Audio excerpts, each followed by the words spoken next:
Hello everyone, कैसे हैं आप लोग। स्वागत है आप सभी का एक नए वीडियो में।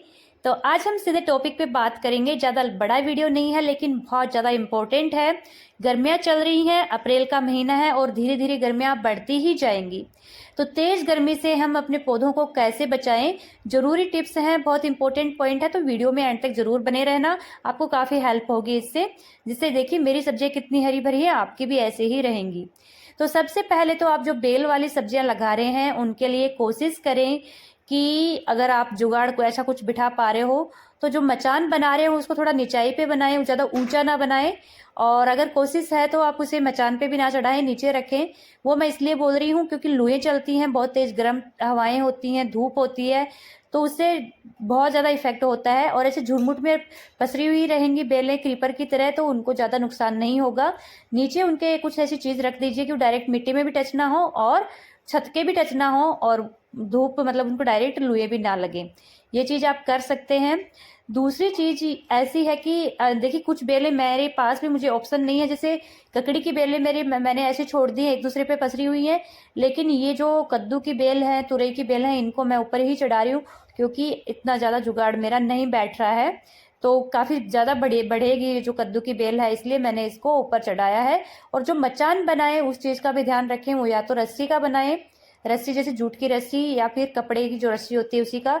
क्योंकि प्लास्टिक या लोहे की तार का आप बनाएंगे तो वो गर्म हो जाता है गर्मी में, और उससे बहुत ज़्यादा प्रॉब्लम होती है। बेलें आपकी झुलस जाएंगी गर्मी में उसके जब लिपटी रहेंगी तो बेलें आपकी खराब हो जाएंगी।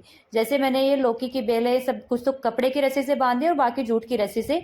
जब ये पानी से भीगेंगी तो ये थोड़ी गीली रहेंगी, ये इतनी गर्म नहीं होंगी। तो ये चीज़ आप, छोटी छोटी चीज़ें हैं लेकिन बहुत ज़्यादा इंपॉर्टेंट है। फिर अपना टॉपिक आ जाता है दूसरा कि आप ग्रीन नेट भी लगा सकते हैं अपने बेलों पर। मैंने लास्ट ईयर लगाया था लेकिन मेरा इतना ज़्यादा नहीं चला था कि मेरी छत पे चारों तरफ से कहीं कोई सपोर्ट नहीं है। मैंने एंगल्स लगवाए थे लोहे के, लेकिन इतनी तेज आंधी आती है हमारे यहाँ पर कि वो एंगल भी उड़ गया था।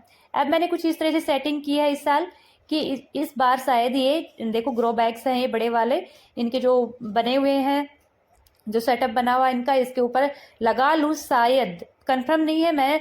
क्योंकि देखिए बेसब्जियां जो है ये गर्मियों की ही हैं, और जो ग्रीन नेट होता है उससे धूप कम होती है, टेम्परेचर कम नहीं होता। बाहर का जो टेम्परेचर है वो तो उतना ही रहेगा। इतनी ऊंचाई पर छत के ऊपर मुश्किल ही होता है, या तो मैं उसे चारों तरफ से कवर करूं या फिर कुछ सॉल्यूशन नहीं, क्योंकि चारों तरफ से धूप आती है इसमें।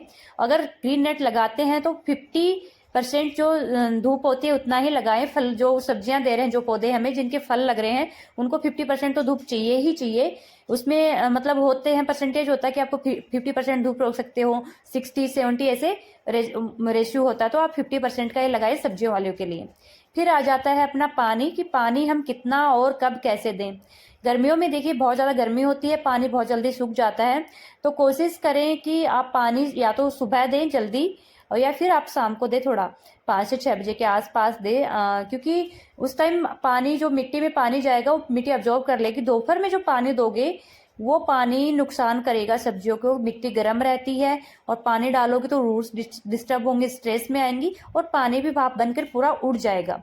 तो ये चीज़ ध्यान में रखें। और डीप वाटरिंग करनी है। ऊपर की मिट्टी जब आपको सूखी हुई दिखे तो ये नहीं सोचें कि हल्का हल्का सा स्प्रिंकल कर दिया, उसमें डीप वाटरिंग करने के पूरा रूट्स तक पानी पहुंचे। ये चीज़ आपको ध्यान में रखनी है। फिर अपना पॉइंट आता है कि पौधों के ऊपर पानी की सावरिंग करनी है, स्प्रिंकल करना है पानी। वो इसलिए करना है कि एक तो इनके ऊपर डस्ट जम जाती है, गर्मियों में आंधी चलती है, धूल भरी आंधियां चलती है तो डस्ट जम जाती है, तो इनसे जो धूल होगी वो हट जाएगी। और दूसरा, इतनी गर्मी में जब पानी शाम के टाइम करना है, पानी का जो स्प्रिंकल करना है वो शाम के टाइम करना है, जो जितनी भी दिन में जो धूल जमी है वो हट जाएगी। फिर आप मल्चिंग कर सकते हो। मैंने जैसे इसमें मल्चिंग की है, पत्ते हैं तो पत्ते उड़ रहे थे तो मैंने उनके ऊपर थोड़ी थोड़ी मिट्टी डाल दी है।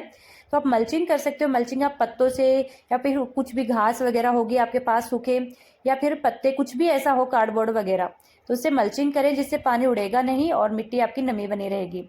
फिर आता है आपको कि ग्रुप में रखें पौधों को, ऐसे झुरमुट बना के रखें जैसे आप सामने आप देख पा रहे हो। इससे क्या होता है कि एटमॉस्फेयर क्रिएट होता है, ह्यूमिडिटी बनती है, और जितनी ज़्यादा मतलब मिट्टी सूखती नहीं है और पौधों में नमी बनी रहती है। तो इस तरीके से आप अगर झुरमुट में रखोगे तो पौधे आपके इतने ज़्यादा मतलब डिस्टर्ब नहीं होंगे, और उनको डायरेक्ट मतलब जो ज़्यादा धूप नहीं पड़ेगी, ज़्यादा आंधी या जो लुएं चलेंगी वो उसकी चपेट में नहीं आएंगे। तो ये चीज़ आप कर सकते हो। फिर आता कि इसमें खाद कैसे दें। हम गर्मियों के टाइम में खाद भी देना बहुत ज़्यादा ज़रूरी है। तो इस टाइम आप अगर सरसों की खली देने का सोच रहे हैं तो उसको बहुत ही ध्यान से दें। 100 ग्राम सरसों की खली को 4 लीटर पानी में भिगोएं और 1 लीटर वो सरसों की खली का पानी आप 20 लीटर पानी में डाइल्यूट करें, नॉर्मल पानी में। और उस सरसों की खली को आप 3 से 4 दिन जरूर भिगो कर रखें।